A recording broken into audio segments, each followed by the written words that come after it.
Hello everyone, welcome to my channel Amod academy सीभर। आज हम बाल विकास एवं शिक्षा शास्त्र का प्रश्नोत्तर करेंगे। ठीक है। क्वेश्चन नंबर 1 में दिया गया है, अभिप्रेरणा के सिद्धांत के अनुसार एक शिक्षक डैश के द्वारा सीखने को संवर्धित कर सकता है। ऑप्शन नंबर ए में दिया गया है, विद्यार्थियों से वास्तविक अपेक्षाएं रखने। ऑप्शन नंबर 2 में दिया गया है, अपेक्षाएं का एक रूप स्तर रखने। ऑप्शन नंबर 3 में दिया गया है, विद्यार्थियों से किसी प्रकार की अपेक्षाएं न रखने। ऑप्शन नंबर 4 में दिया गया है, विद्यार्थियों से बहुत उच्च अपेक्षाएं रखने। तो यहाँ पे जो क्वेश्चन पूछा जा रहा है अभिप्रेरणा के सिद्धांत के अनुसार एक शिक्षक डैश के द्वारा सीखने को संवर्धित कर सकता है। तो यह कर सकता है विद्यार्थियों से वास्तविक अपेक्षाएं रखने से। ए का ऑप्शन 1 सही है। ठीक है। क्वेश्चन नंबर 2 दिया गया है, विकास शुरू होता है। तो ऑप्शन नंबर 1 में दिया गया है उत्तर बाल्यावस्था से। ऑप्शन नंबर 2 दिया गया है प्रसव पूर्व अवस्था से। और ऑप्शन नंबर 3 में दिया गया है शैशवावस्था से। और ऑप्शन नंबर 4 में दिया गया है पूर्व बाल्यावस्था से। बताइए आप लोग कौन सी अवस्था से होंगे। तो ये जो होंगे इसका ऑप्शन राइट ऑप्शन जो होगा, विकास शुरू होता है प्रसव पूर्व अवस्था से। ठीक है। दो का दो राइट होगा। ठीक है। क्वेश्चन नंबर 3 जो है, बहुबुद्धि सिद्धांत के अनुसार सभी प्रकार के पशुओं, खनिज और पेड़ पौधों को पहचानने और वर्गीकृत करने का योग्यता डैश कहलाता है। क्या कहलाता है? तो ऑप्शन नंबर 1 में दिया गया है तार्किक गणितीय बुद्धि। ऑप्शन नंबर 2 में दिया गया है प्राकृतिक बुद्धि। ऑप्शन नंबर 3 में दिया गया है भाषिक बुद्धि। ऑप्शन नंबर 4 में दिया गया है स्थानीय बुद्धि। तो यहाँ पे जो क्वेश्चन पूछा जा रहा है, बहुबुद्धि सिद्धांत के अनुसार सभी प्रकार के पशुओं, खनिज और पेड़ पौधे को पहचानने और वर्गीकृत करने की योग्यता कहलाता है प्राकृतिक बुद्धि। 3 का सेकेंड ऑप्शन सही है। ठीक है। तो आइए चलते हैं नेक्स्ट क्वेश्चन पे।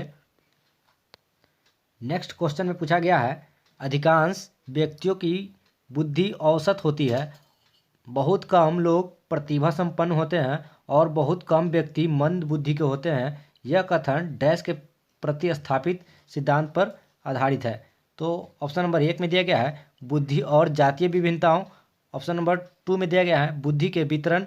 ऑप्शन नंबर 3 में दिया गया है बुद्धि के वृद्धि। ऑप्शन नंबर 4 में दिया गया है बुद्धि के लैंगिक विभिन्नताओं। बताइए क्या होगा इसका आंसर।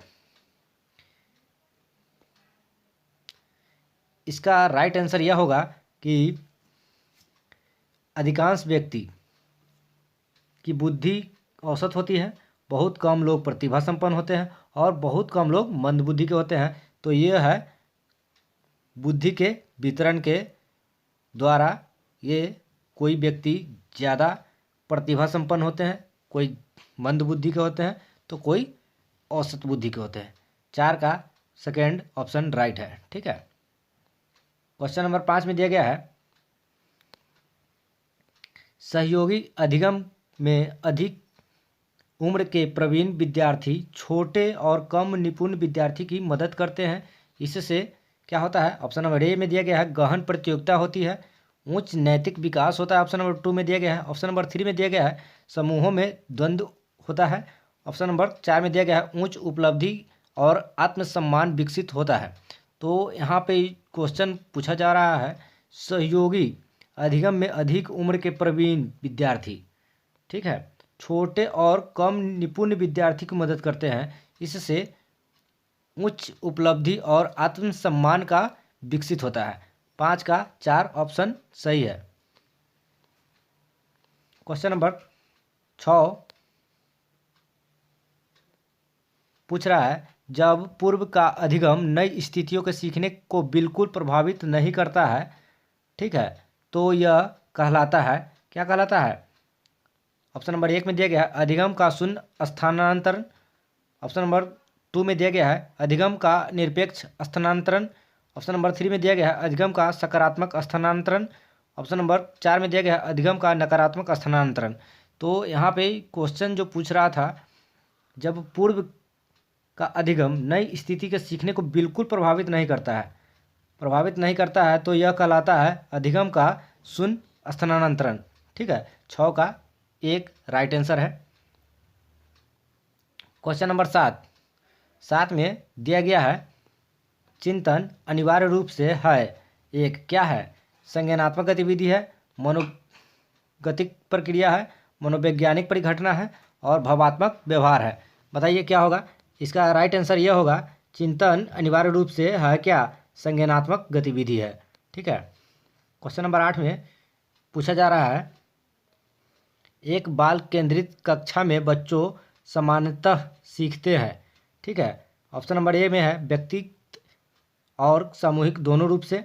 ऑप्शन नंबर 2 में दिया गया है मुख्य रूप से शिक्षक से।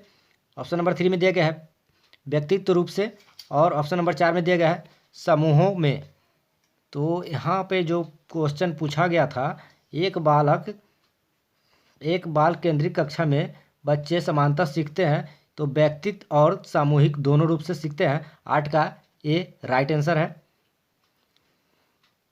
9 नंबर क्वेश्चन में पूछा जा रहा है पियाजे के अधिगम के संज्ञानात्मक सिद्धांत के अनुसार वह प्रक्रिया जिसके द्वारा संज्ञानात्मक संरचना को संशोधित किया जाता है डैश कहलाती है। क्या कहलाती है? ऑप्शन नंबर ए में दिया गया है प्रत्यक्षण और ऑप्शन नंबर 2 में दिया गया है समायोजन।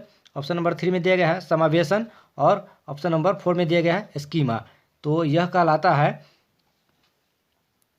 समावेशन कहलाता है। पियाजे के अधिगम के संज्ञानात्मक सिद्धांत के अनुसार वह प्रक्रिया जिसके द्वारा संज्ञानात्मक संरचना को संशोधित किया जाता है वो समावेशन कहलाता है। 9 का 3 राइट आंसर है। ठीक है।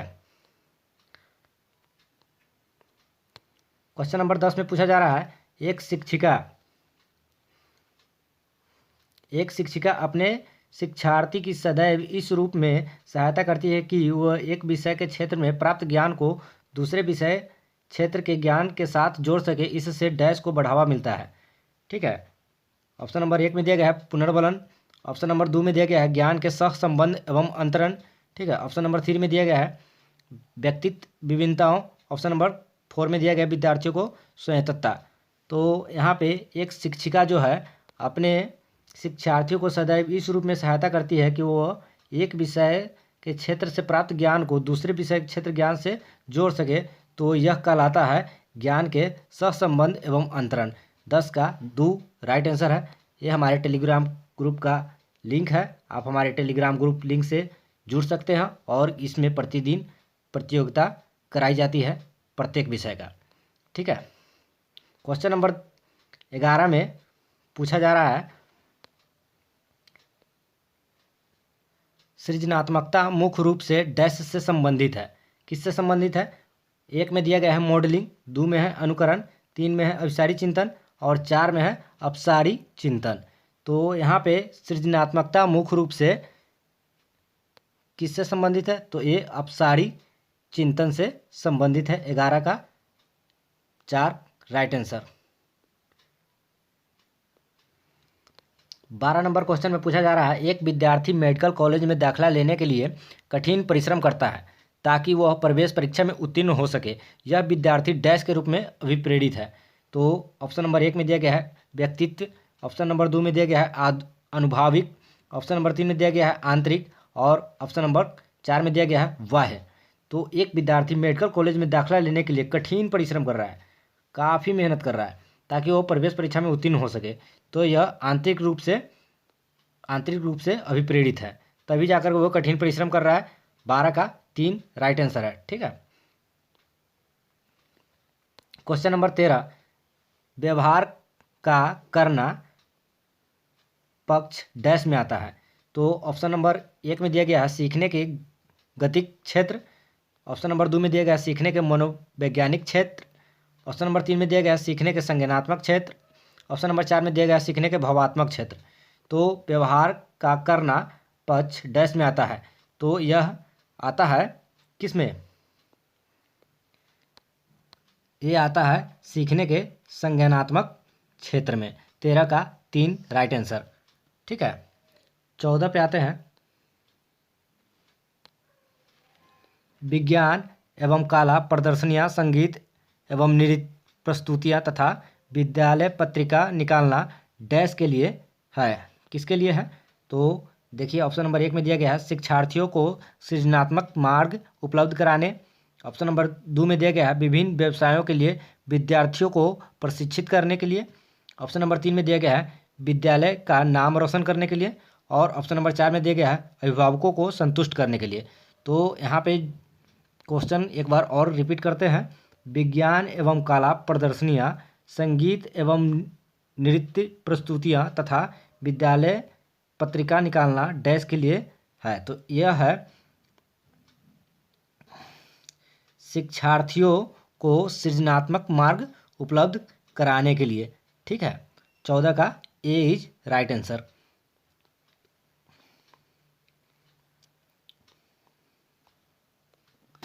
पंद्रह क्वेश्चन पूछा जा रहा है। एक शिक्षिका अपने शिक्षार्थियों को अनेक तरह की सामूहिक गतिविधि में व्यस्त रखती है। ठीक है, जैसे समूह चर्चा, सामूहिक परियोजना और भूमिका निर्वाह आदि। यह सीखने के किस आयाम को उजागर करता है? तो ऑप्शन नंबर 1 में दिया गया है सामाजिक गतिविधि के रूप में अधिगम, मनोरंजन द्वारा अधिगम। ऑप्शन नंबर 2 में है। ऑप्शन नंबर 3 में दिया गया है भाषा निर्देश अधिगम। ऑप्शन नंबर 4 में दिया गया है प्रतियोगिता आधारित अधिगम। तो यह जो है एक शिक्षिका अपने शिक्षार्थियों को सामाजिक गतिविधि के रूप में अधिगम का उजागर कर रही है। 15 का एक राइट आंसर है। क्वेश्चन नंबर 16 है। क्वेश्चन नंबर 16 है, जब एक शिक्षिका दृष्टिबाधित शिक्षार्थी को कक्षा के अन्य शिक्षार्थियों के साथ सामूहिक गतिविधि में शामिल करती है तो वह क्या कहलाती है? देखिए ऑप्शन नंबर 1 में दिया गया है कक्षा के लिए सीखने हेतु बाधाएं उत्पन्न कर रही हैं। ऑप्शन नंबर 2 में दिया गया है समावेशी शिक्षा की भावना के अनुसार कार्य कर रही है। ऑप्शन नंबर 3 में दिया गया है सभी शिक्षार्थियों में दृष्टिबाधित शिक्षार्थी के प्रति सहानुभूति विकसित करने में मदद कर रही है। ऑप्शन नंबर 4 में दिया गया है दृष्टिबाधित शिक्षार्थी पर संभव तनाव बढ़ा रही है। ठीक है, तो इसका राइट आंसर यह होगा कि जब एक शिक्षिका दृष्टिबाधित शिक्षार्थियों को कक्षा में अन्य शिक्षार्थियों के साथ सामूहिक गतिविधि कर रही है तो यह समावेशी शिक्षा की भावना के अनुसार कार्य कर रही है। 16 का 2 is right answer. Question number 17 है। क्वेश्चन नंबर 17 है, एक शिक्षिका अपने शिक्षण में दृश्य श्रव्य सामग्री और शारीरिक गतिविधियों का प्रयोग करती है क्योंकि ऑप्शन नंबर 1 में दिया गया है वे शिक्षक को आराम देते हैं। ऑप्शन नंबर 2 में दिया गया है वे प्रभावी आकलन को सुगम बनाते हैं। ऑप्शन नंबर 3 में वे शिक्षार्थियों को वैविध्य उपलब्ध कराते हैं। ऑप्शन नंबर 4 में इनमें अधिकतम इंद्रियों का उपयोग सीखने को संवर्धित करता है। तो यहाँ पे जो है दृश्य सामग्री का उपयोग हो रहा है, दृश्य श्रव्य सामग्री का उपयोग हो रहा है। तो यह 17 का इनमें अधिकतम इंद्रियों का उपयोग सीखने को संवर्धित करता है। 17 का 4 राइट आंसर है। ठीक है, 18 नंबर में दिया गया है कोहलबर्ग के अनुसार सही और गलत के प्रश्न के बारे में निर्णय लेने में शामिल चिंतन प्रक्रियाओं को कहा जाता है। ऑप्शन नंबर 1 में दिया गया है सहयोग की नैतिकता। ऑप्शन नंबर 2 में दिया गया है नैतिक तर्कना। ऑप्शन नंबर 3 में दिया गया है नैतिक यथार्थवाद। ऑप्शन नंबर 4 में दिया गया है नैतिक दुविधा। तो यह कोहलबर्ग के अनुसार ये ऑप्शन नैतिक तर्कना में यह शामिल है। इसको नैतिक तर्कना में शामिल करेंगे। ठीक है, 18 का 2 इज राइट।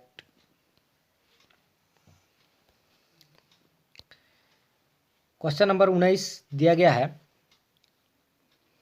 एक विद्यार्थी अपने समकक्ष व्यक्तियों के समूह के प्रति आक्रामक व्यवहार करता है और विद्यालय के मानदंडों को नहीं मानता है। इस विद्यार्थी को डैश में सहायता की आवश्यकता है। किस में आवश्यकता है? तो देखिए 1 नंबर में है भावात्मक क्षेत्र। उसके बाद ऑप्शन नंबर 2 में दिया गया उच्च स्तरीय चिंतन कौशल में। ऑप्शन नंबर 3 में दिया गया है संज्ञानात्मक क्षेत्र में। और ऑप्शन नंबर 4 में दिया गया है मनोज्ञानात्मक क्षेत्र में। ठीक है, तो इस जो व्यक्ति है, इस विद्यार्थी को भावात्मक क्षेत्र की आवश्यकता है। 19 का ए ऑप्शन 1 सही है। क्वेश्चन नंबर 20 पे आते हैं। आइए 20 नंबर क्वेश्चन पे पूछा जा रहा है, शिक्षकों को यह सलाह दी जाती है कि वे अपने शिक्षार्थियों को सामूहिक गतिविधियों में शामिल करें क्योंकि सीखने को सुगम बनाने के अतिरिक्त यह डैश में भी सहायता करती है। किस में सहायता करती है? ऑप्शन 1 में दिया गया है दुश्चिंतता, ऑप्शन 2 में दिया गया है समाजीकरण, ऑप्शन 3 में दिया गया है मूल्य द्वंद्व, ऑप्शन नंबर 4 में दिया गया है आक्रामकता। ठीक है, तो यह जो है सलाह दी जाती है टीचर को अपने शिक्षार्थियों को सामूहिक गतिविधियों में शामिल करने के लिए, इससे वे सामाजिकरण के रीति रिवाज को समझेंगे, जानेंगे। ठीक है, 20 का 2 राइट है।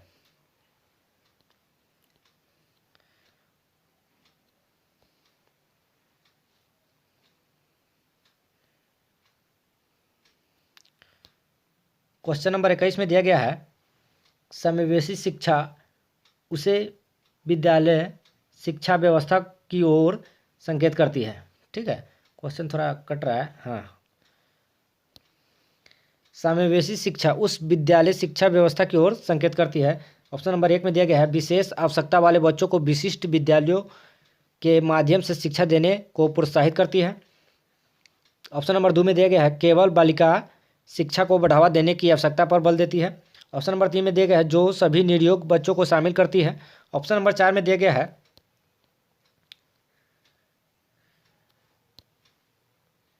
जो उनकी शारीरिक, बौद्धिक, सामाजिक, भाषिक या अन्य विभिन्न योग्यता स्थितियों को ध्यान में रखे बगैर सभी को शामिल करती है।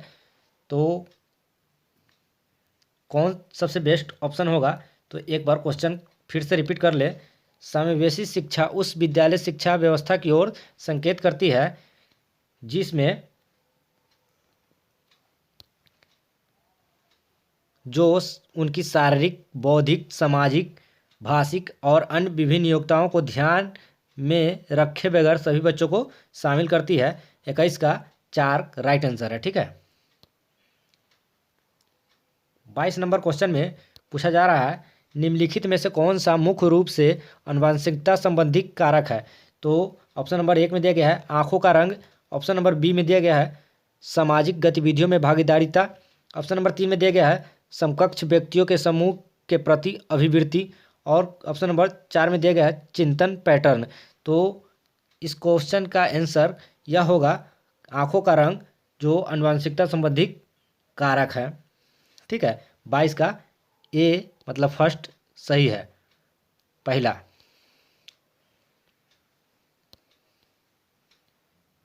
क्वेश्चन नंबर 23 में पूछा जा रहा है शिक्षक को अपने विद्यार्थी की त्रुटियों का अध्ययन करना चाहिए क्योंकि वे प्रायः डैश की ओर संकेत करती हैं। ऑप्शन 1 में दिया गया है योग्यताओं के अनुसार समूह बनाने हेतु दिशा निर्देश, ऑप्शन नंबर 2 में दिया गया है विभिन्न प्रकार की पाठ्यचर्या की आवश्यकता, ऑप्शन नंबर 3 में दिया गया है उनके ज्ञान की सीमा, ऑप्शन नंबर 4 में दिया गया है आवश्यक उपचारात्मक युक्तियों। ठीक है, तो यहाँ पे त्रुटियों को अध्ययन करना चाहिए क्योंकि वो प्रायः डैश की ओर संकेत करता है, तो यह संकेत करता है आवश्यक उपचारात्मक युक्तियों की ओर संकेत करता है। 23 का 4th सही है। ठीक है, क्वेश्चन नंबर 24 में पूछा जा रहा है सीमा हर पाठ को बहुत जल्दी सीख लेती है जबकि लीना उसे सीखने में ज़्यादा समय लेती है। यह विकास के डैश सिद्धांत को दर्शाता है। कौन सा सिद्धांत को दर्शाता है? ऑप्शन नंबर 1 में दिया गया है व्यक्तिगत भिन्नता, 2 में दिया गया है अंतः संबंध, 3 में दिया गया है निरंतरता, और 4 में दिया गया है समान से विशिष्ट की ओर। तो यह दर्शाता है कोई जल्दी सीख लेता है, कोई थोड़ा लेट से सीखता है। ठीक है, तो यह संबंधित है व्यक्तिगत भिन्नता से। 24 का फर्स्ट सही है। क्वेश्चन नंबर 25 में पूछा जा रहा है निम्नलिखित में से डैश के अतिरिक्त सभी वातावरणीय कारक विकास को आकार देते हैं। तो यहाँ एक के सिवाय, एक के छोड़ करके, इस 4 ऑप्शन से एक को छोड़ करके सिवाय वातावरण कारक विकास का आकार देते हैं। तो यहाँ पे किसको छोड़ना है? तो देखिए इसको बनाते हैं। पौष्टिकता की गुणता को होगा, शिक्षा की गुणवत्ता होगा, और सांस्कृतिक होगा। शारीरिक गठन को छोड़ करके यहाँ पे निम्नलिखित में से शारीरिक गठन के अतिरिक्त सभी वातावरणीय कारण विकास का आकार देता है। ठीक है, इसलिए 25 का फोर्थ सही होगा। शारीरिक गठन के अतिरिक्त सभी वातावरणीय कारक विकास को आकार देते हैं। ठीक है, सांस्कृतिक आकार देते हैं। ठीक है, पौष्टिकता की गुणवत्ता देते हैं, शिक्षा की गुणात्मकता देते हैं। ठीक ना। क्वेश्चन नंबर 26 में पूछा जा रहा है, श्रवण ह्रास से ग्रसित बच्चों कक्षा में किस सबसे मुख्य नैराश्य यानी कुंठा का सामना करते हैं? तो ऑप्शन नंबर 1 में दिया गया है दूसरों के साथ संप्रेषण करने तथा सूचनाओं को बांटने में अक्षमता। ऑप्शन नंबर 2 में दिया गया है दूसरे विद्यार्थियों के साथ परीक्षा देने में अक्षमता। ऑप्शन नंबर 3 में दिया गया है प्रस्तावित पाठ्य पुस्तक को पढ़ने की अक्षमता। और ऑप्शन नंबर 4 में दिया गया है खेल कूद में भागीदारिता निभाने में असमर्थता। तो इसका जो आंसर होगा, जिसके पास कुंठा मतलब वो जो बोल ना पाए, ठीक है, दूसरों के साथ संप्रेषण करने तथा सूचनाओं को बांटने में अक्षमता, 26 का फर्स्ट सही है। ठीक है, श्रवण ह्रास से ग्रसित बच्चों कक्षा में किससे सबसे मुख्य नैराश्य का सामना करते हैं? तो दूसरे के साथ संप्रेषण करने तथा सूचनाओं को बांटने में अक्षमता, मतलब बातचीत करने में। ठीक है, तो इसका एक आंसर सही है, पहला आंसर, सॉरी 26 का, 23 नहीं है। 27 क्वेश्चन में पूछा जा रहा है डिसलेक्सिया मुख्य रूप से डैश की समस्या से संबंधित है। तो डिसलेक्सिया किससे संबंधित है? सुनने से, पढ़ने से, बोलने और सुनने से। तो डिसलेक्सिया संबंधित है पढ़ने से। ठीक ना। 27 का 2 सही है। 28 नंबर क्वेश्चन में पूछा जा रहा है प्रतिभाशाली विद्यार्थी अपनी क्षमताओं को तब विकसित कर पाएंगे जब बार बार उनकी परीक्षा होगी। ऑप्शन नंबर 1 में दिया गया था। ऑप्शन नंबर 2 में दिया गया है वे अन्य विद्यार्थियों के साथ अधिगम प्रक्रियाओं से जुड़ते हैं। ऑप्शन नंबर 3 में दिया गया है उन्हें अन्य विद्यार्थियों से अलग किया जाए। ऑप्शन नंबर 4 में दिया गया है वे निजी कोचिंग कक्षाओं में पढ़ेंगे। तो इसमें जो है क्वेश्चन नंबर 28 में पूछा जा रहा है प्रतिभाशाली विद्यार्थी अपनी क्षमताओं को तब विकसित कर पाएंगे जब वे अन्य विद्यार्थियों के साथ अधिगम प्रक्रियाओं से जुड़ते हैं। 28 का सेकंड सही होगा।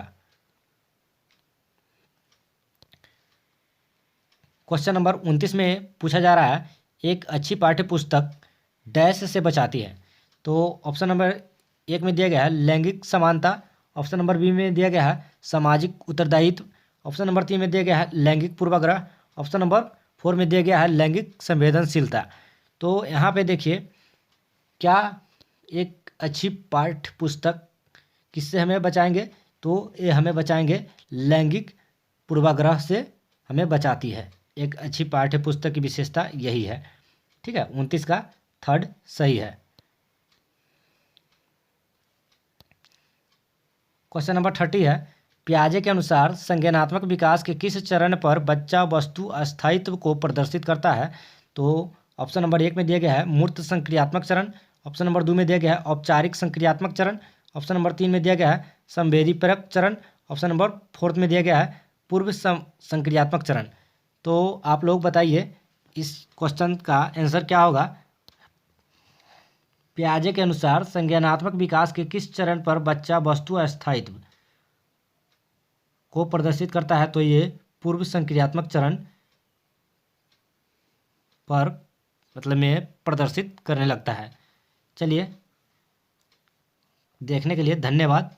आप लोग लाइक कीजिए, सब्सक्राइब कीजिए, शेयर कीजिए और कमेंट करके हमें बताएंगे कि 30 क्वेश्चन में बाल विकास एवं शिक्षा शास्त्र के 30 क्वेश्चन में आप लोगों को कितने सही हुए हैं, वे हमें कमेंट करके बताएंगे। धन्यवाद।